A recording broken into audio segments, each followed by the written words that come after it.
საფთიაქო ნარკომანიის მასშტაბური საქმე გამოვლენილია დანაშაულებრივი სქემა, რომლითაც ფსიქოტროპული წამლები ყოველგვარი რეცეპტისა და ნებართვის გარეშე უკონტროლოდ იყიდებოდა. საქმის ფიგურანტებად ცხადდებიან სამედიცინო საქმიანობის რეგულირების სააგენტოს ყოფილი მაღალი თანამდებობის პირებიც. გამოძიება ამბობს, რომ საკუთარ პოზიციებს ისინი უკანონო სქემის ხელშესაწყობად იყენებდნენ. საერთო ჯამში საქმეს 31 ფიგურანტი ყავს, მათგან 17 დაკავებულია. გამოძიება მიმდინარეობს 24 იურიდიული პირის მიმართაც. საგამოძიებო მასალების მიხედვით ფსიქოტროპული მედიკამენტებით უკანონო ვაჭრობა 7 წლის განმავლობაში მიმდინარეობდა და ამ პერიოდში სქემის მონაწილეება 50 მილიონ ლარზე მეტი უკანონო შემოსავლები მიიღეს. ფიქტიური ფარმაცევტული კომპანიები და უკანონო შემოსავლების ლეგალიზება პროცესის ორგანიზატორებად ფსიქოტროპული პრეპარატების იმპორტიორი კომპანიებია მითითებული. ვინ არიან სქემის მონაწილეები? ხატია ჯამალაშვილი დეტალებით. 17 დაკავებული 1000-ზე მეტი საგამოძიებო მოქმედება და 24 იურიდიული პირის მიმართ დაწყებული სისხლის სამართლებრივი დევნა. ასეთია ფინანსთა სამინისტროს საგამოძიებო სამსახურის მიერ ჩატარებული გამოძიების შედეგები. გამოვლენილია მასშტაბური სქემა, რომლის მიხედვითაც დანაშაულებრივი ჯგუფი ფსიქოტროპული წამლებით უკანონოდ ვაჭრობდა. სქემის გაშიფრვაში საგამოძიებო უწყებას ამავე საქმეზე ბრალდებული 11 პირი დაეხმარა, რომლებმაც გამოძიებასთან სრულად ითანამშრომლეს. რეზონანსულ საქმეში ფიგურირებენ ფარმაცევტული საქმიანობის რეგულირების სააგენტოს ყოფილი მაღალჩინოსნები. საფთიაქო ნარკომანიაში ჩართულ პირთა მიერ მიღებული სარგებელი 53 მილიონს აჭარბებს. გამოძიებით დადგინდა, რომ ფართომასშტაბიანი ქსელი, რომელიც ეგრეთ წოდებული საფთიაქო ნარკომანიის გავრცელებას უწყობდა ხელს, ქვეყანაში 2018-2025 წლებში მოქმედებდა. პროცესს ორგანიზებას უწევდნენ ფსიქოტროპული მედიკამენტების იმპორტიორი კომპანიების ხელმძღვანელები. დანაშაულებრივი საქმიანობის დასაფარად იმპორტიორი კომპანიებიდან მედიკამენტები დოკუმენტურად ფორმდებოდა ფიქტიური ფარმაცევტული კომპანიების სახელზე, რომლებიც წინასწარ იყო რეგისტრირებული მათთან დაკავშირებულ პირებზე.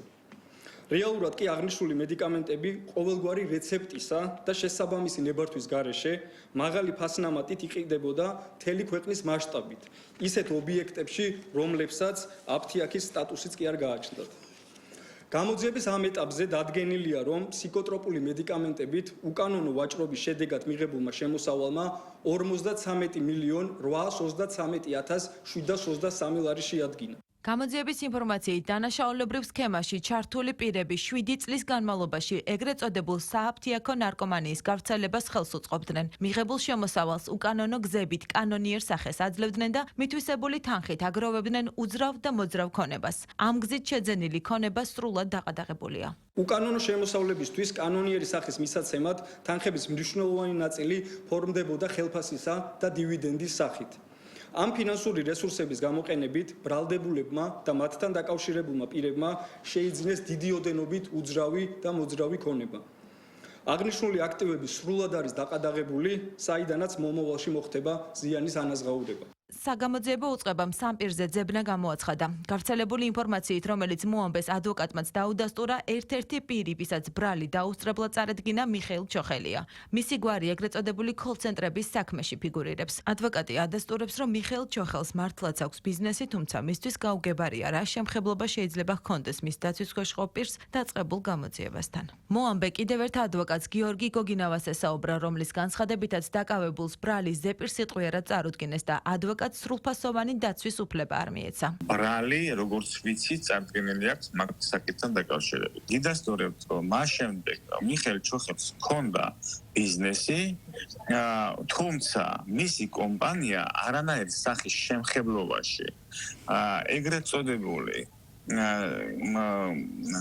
საფთიაქო ნარკომანიასთან უკანონო გარიგებებთან შემხებლობა რეალურად ამ ადამიანს და მის კომპანიას არ ჰქონია. მისი კომპანია არის კრისტალისებულის ასე თქვათ სუფთა, არანაირი სახის დანაშაულებრივი გარიგებებს შესული ეს კომპანია არავისთან არ ყოფილა. მისი დაკავების შემდგომ რა, არაერთი მცდელობის მიუხედავად, ანუ ეს მცდელობა იყო მხოლოდ ჩვენი მხრიდან სამხრივად ბრალდების ხარისთან კომუნიკაციის, არ მოგვეცა შესაძლებლობა გაგვეხორციელებინა დაცვის უფლება, არ ჩათვალა საგამოძიებო ორგანო საჭიროდ, რომ ადვოკატი შეერჩათ დაკავებულთან და განხორციელებულიყო სრულფასოვანი დაცვა. რაც შეეხება ბრალსაც, უბრალოდ ესე ზეპირსიტყვიერად გააცნეს და მის შინაარს როგორც ასეთი ეს ჩამოყალიბებულად ვერ იხსენებს. ანუ ამ ეტაპზე იყენებს დუმილის უფლებას. დაკავებულ პირებს საქართველოს პროკურატურამ ბრალი უკვე ოფიციალურად წარუდგინა. თავარმა საგამოძიებო უწყებამ ამის შესახებ განცხადება საკუთარ ვებგვერდზე გაავრცელა.